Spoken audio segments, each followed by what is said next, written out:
Disclaimer: views expressed are purely personal and not related to the employing organization. ఇప్పుడు మనము driving కి కూడా if you see right international standards or like if someone is driving more then 8 hours the people ask them to take rest because they cannot take any logical decisions or the reflections are slow. Definitely. Right? Whether it's a general medicine practitioner, the criteria could be different versus a surgeon, the criteria could be different. Definitely. And when there are long surgeries, yes, probably the surgeons need to be trained for 8 to 12 hour windows. Yes. Right? But if that's the case, right, do you think this is a lacuna in the policy, or is it just, that no one has actually demanded? Because if you're looking at the demands being raised by the resident doctors also, apart from asking for compensation, justice to the victim and her family, right, no one is actually raising these points about this 36 hour window. ఎందుకంటే ఇప్పుడు మనము వాళ్ళు demand చేస్తున్న దాంట్లో immediate గా justice to the victim అంటున్నారు. అది అసలు సాధ్యమేనా? ఏ విక్టిమ్ కైనా కూడా మనం జస్టిస్ ఇవ్వగలుగుతామా? ఏ పరిస్థితుల్లో దాన్ని జస్టిస్ అంటాం? వాడిని రేపు పొద్దున ఎవరైతే రేప్ చేశారో వాడిని పట్టుకుంటారు, వాడిని చంపేస్తారు, అంత మాత్రం చేత విక్టిమ్ కి జస్టిస్ జరిగినట్ట? Whatever the protest which are happening, మహిళా సంఘాలు కానీ లేకపోతే జూనియర్ డాక్టర్ సంఘాలు కానీ లేకపోతే ఐఎంఏ కానీ ఇన్వాల్వ్ అయ్యి వాళ్ళు డిమాండ్స్ ముందు పెడుతున్నారు అని అంటే it is not about the justice to the victim only. అంటే ఆ విక్టిమ్ ఫ్యామిలీకి కానీ విక్టిమ్ కి కానీ జస్టిస్ కావాలి అని మాత్రమే కాదు, రేపు పొద్దున ఇలాంటి సంఘటనలు ఇంకా జరగకుండా చూడాలి, ప్రివెంట్ చేసుకోవాలి అని అంటే మనం ఎలాంటి మార్పులు చేస్తే ఇవి రేపు పొద్దున అవ్వకుండా ఉంటాయి. ఇది కదా మనకు మెయిన్ ఇష్యూ. సో ఎలా ప్రివెంట్ చేస్తామంటే దర్ ఆర్ సెవరల్ డిమాండ్స్.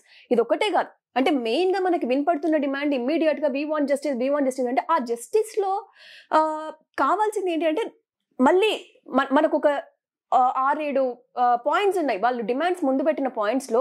అందులో ఒక పాయింట్ 36 గంటల షిఫ్ట్ అనేది మళ్ళీ రీఆలోచన చేయాలి, మళ్ళీ ఒకసారి మనం దాన్ని రీవిజిట్ చేసి మళ్ళీ కొత్త పాలసీస్ ఫ్రేమ్ చేయాల్సింది ఉంది అనేసి వాళ్ళు పెడుతున్న డిమాండ్ లో ఇది కూడా ఒక డిమాండ్. సో వాళ్ళు పెట్టిన డిమాండ్ లో ఒకటి ఫస్ట్ ఏంటంటే central law to protect health care professionals.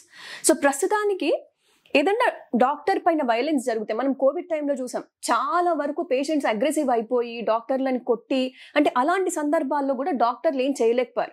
అంటే మనకంటూ ఒక స్పెషల్ లా లేదు. అసాల్ట్ జరిగినప్పుడు మనము ఏ సెక్షన్ కింద ఫైల్ చేయాలి అని అంటే డాక్టర్స్ కంటూ ఒక సపరేట్ సెక్షన్ లేదు. So what they are demanding is ఒక సెంట్రల్ లా అనేది కావాలి against violence against doctors. So ఏదైతే ఎవరైనా సరే మెన్ అయినా ఉమెన్ అయినా ఎవరైనా సరే వర్క్ ప్లేస్ లో వాళ్ళ కనుక వైలెన్స్ జరిగితే definitely there should be some ways to address it. So ఒక సపరేట్ లా అనేది వాళ్ళు కోరుకుంటున్నారు. ఇది వాళ్ళ first demand. Second demand safe working environment. ప్రతి హాస్పిటల్లో, ప్రతి టీచింగ్ హాస్పిటల్లో కానివ్వండి, లేదంటే సర్వీస్ హాస్పిటల్స్ లో కానివ్వండి, ప్రైవేట్ హాస్పిటల్స్ లో కానివ్వండి, ఒక సపరేట్ రూమ్ ఉండాలి, సేఫ్ రూమ్ ఉండాలి పడుకోవడానికి. అదొక సెకండ్ డిమాండ్. థర్డ్ డిమాండ్ అన్ని కేసెస్ లో సెక్షువల్ హరాస్మెంట్ కేసెస్ లో కానీ లేదంటే సెక్షువల్ అబ్యూస్ కేసెస్ లో కానీ ఫాస్ట్ ట్రాకింగ్ అనేది జరగాలి. మనకి ఎంత డిలే అవుతూ ఉంటే justice that much is the justice denied అనేది వాళ్ళ థర్డ్ స్లోగన్. ఫోర్త్ ఏంటి? ఇన్ఫ్రాస్ట్రక్చర్ మనకి కావాల్సినన్ని వెంటిలేటర్స్ ఉండవు, కావాల్సినన్ని డ్రగ్స్ ఉండవు. దీని అంతటికీ కారణం అక్కడ ఉండే డాక్టరే అన్నట్టుగా పోర్ట్రే చేయడం. అంటే ఒక సిస్టమాటిక్ ఫాల్ట్ ఉన్న చోట where the system is not able to supply sufficient medicines, sufficient ventilators or sufficient ICU, ఆ కోపాన్నంతా కూడా డాక్టర్ కి డైరెక్ట్ చేస్తున్నారు తప్పితే సిస్టమ్ కి అగేన్స్ట్ గా డైరెక్ట్ చేయట్లేదు. So address that. మీరు ఎక్కడెక్కడైతే మనకి ల్యాప్సెస్ ఉన్నాయో, హెల్త్ సిస్టమ్ లో ల్యాప్సెస్ ఉన్నాయో, వెంటిలేటర్స్ తక్కువ ఉన్నాయంటే వెంటిలేటర్స్ తెప్పించండి, ఐసీయూస్ తక్కువ ఉన్నాయంటే ఐసీయూస్ బిల్డ్ చేయండి.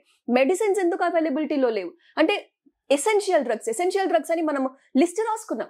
అలాంటి ఎసెన్షియల్ డ్రగ్స్ ప్రతి ప్రైమరీ హెల్త్ సెంటర్లో కానీ సెకండరీ హెల్త్ సెంటర్లో కానీ ప్రైవేట్ హాస్పిటల్ ఎందుకు అందుబాటులో లేవు? సో ఇవి మనం అడ్రస్ చేయాల్సిన ఇష్యూస్. వాళ్ళు అడుగుతున్న ఫిఫ్త్ ఏంటి అంటే number of doctors. Duty hours ఒకటి 8 hours per day and number of doctors ని కూడా ఇంక్రీజ్ చేయాలి. ఒకవేళ నంబర్ ఆఫ్ డాక్టర్స్ ఇంక్రీజ్ చేశారు అంటే ఆటోమేటిక్ గా 8 hour షిఫ్ట్ వచ్చేస్తుంది. When there are less number of doctors, అంటే ఎప్పుడైతే మనకి ట్రెడిషనల్ గా ఎప్పటి నుంచో వచ్చింది, ఎందుకు అని అంటే తక్కువ మంది డాక్టర్లు ఉన్నప్పుడు they have to work for more time. That is what is the logic behind. But ఇప్పుడు ఎక్కువ మంది డాక్టర్స్ ఉన్నప్పుడు why don't you put this 8 hours shift in place and make them work only for 8 hours. So ఇది వాళ్ళ fifth demand. Sixth demand ఏంటి? Number of patients seen by doctor. So మన ఇండియాలో almost ఒక గవర్నమెంట్ హాస్పిటల్కి వెళ్తే 200 మంది పేషెంట్లను ఒక డాక్టర్ చూడాల్సి వస్తుంది. 200 మంది పేషెంట్లు అంటే కనీసం డాక్టర్కి అంటే ఆ పేషెంట్ని చూడడానికి 3 నుంచి 4 నిమిషాల సమయం కూడా ఉండట్లేదు. ఇది ఎందుకు వస్తుంది అంటే can we not implement a system యూకేలో కానీ లేకపోతే మిగతా దేశాల్లో కానీ ఒక నంబర్ స్పెసిఫైడ్ ఉంటుంది. పర్ డాక్టర్ 30 పేషెంట్లు మాత్రమే వీళ్ళు చూడగలరు పర్ డే, లేదు 40 పేషెంట్లు మాత్రమే చూడగలరు పర్ డే అనేది ఒక రూల్ అనేది వస్తే ఖచ్చితంగా వాళ్ళు దానికే కట్టుబడి ఉంటారు. మీరు ఎప్పుడైతే మీరు ఆ డాక్టర్ పైన 100 మంది 200 మంది అప్పుడు అనవసరంగా అంటే ఉన్న ఇష్యూని సాల్వ్ చేయకుండా సిమ్టమాటిక్ ట్రీట్మెంట్ వైపు నడుస్తుంది సిస్టమ్. సో అంటే రూట్ కాజ్ ఏంది అనేది అక్కడ కూడా తెలియదు మనకి. జస్ట్ ఏదో వచ్చారు పేషెంట్ ఇమ్మీడియట్గా ఇప్పుడు వీళ్ళకి మెడిసిన్స్ రాసి పంపించాలి అయిపోయింది. సో కనీసం ఆ పేషెంట్తో ఇంటరాక్షన్ చేసే టైం కూడా ఉండదు, వాడితోని కనీసం మాట్లాడి నీ పేరేంది అని తెలుసుకొని రేపు పొద్దున్న నువ్వే వస్తే గుర్తుపట్టే స్థితి కూడా లేదు. అంటే గవర్నమెంట్ హాస్పిటల్స్లో ఉండే పరిస్థితి ఇది.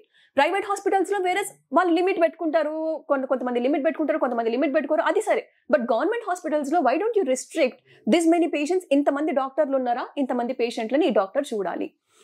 ఇది పెడితే చాలా వరకు ఈ వైలెన్స్ అనేది ఏదైతే ఉందో డాక్టర్స్ పైన జరిగేది అది తగ్గుతుంది.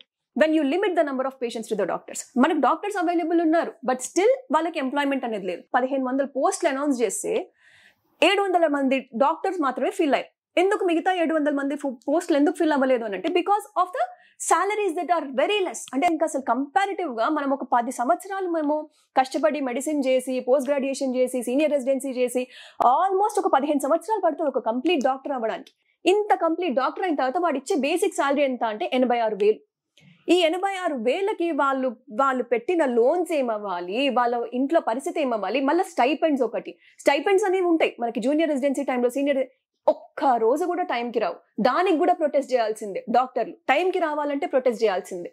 అంటే ఏది కూడా మనకి అడగకుండా అనేది ఇచ్చే పరిస్థితి లేదు. ప్రతి దాన్ని అడగాల్సిందే. రూమ్ పడుకోవడానికి రూమ్ అడగాల్సిందే, బెడ్షీట్ అడగాల్సిందే, ప్రతిదీ అడగకపోతే అసలు ఇచ్చేవాడే లేడు.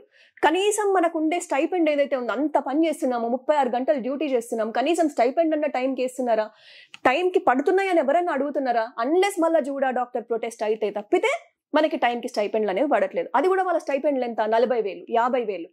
ఇదా వాళ్ళ బ్రతుకు? అంటే 5 సంవత్సరాలు 6 సంవత్సరాలు ఎంబీబీఎస్ చదివి ఒక ప్రైవేట్ హాస్పిటల్లో ఎంబీబీఎస్ చేసిన వాడు రేపు పొద్దున వచ్చి నువ్వు ఫ్రీ సర్వీస్ చేయి అంటే ఎందుకు చేస్తాడు వాడు?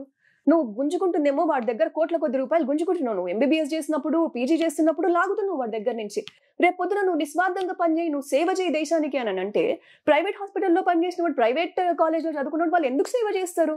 ఏ ఉద్దేశంతో సేవ చేస్తారు? నువ్వు యాజ్ అ సిస్టమ్ నువ్వు హెల్త్ సిస్టమ్ని కమోడిఫై చేస్తున్నావు. అంటే నువ్వు దాన్ని ఒక సరుకుగా మార్చి ఆ సేవలన్నీ కూడా సరుకులుగా మార్చి నువ్వు ప్రజలకు అమ్ముతున్నావు. అలాంటప్పుడు వైద్యులు నిస్వార్థంగా చేయాలి అని మాత్రం నువ్వు ఎట్లా మాట్లాడతావు? నువ్వు దాన్ని మార్చిందే నువ్వు కమోడిటీగా. ఇప్పుడున్న గవర్నమెంట్ హాస్పిటల్స్ అన్ని తీసేసి నువ్వు ప్రైవేట్ పరం చేస్తున్నావు.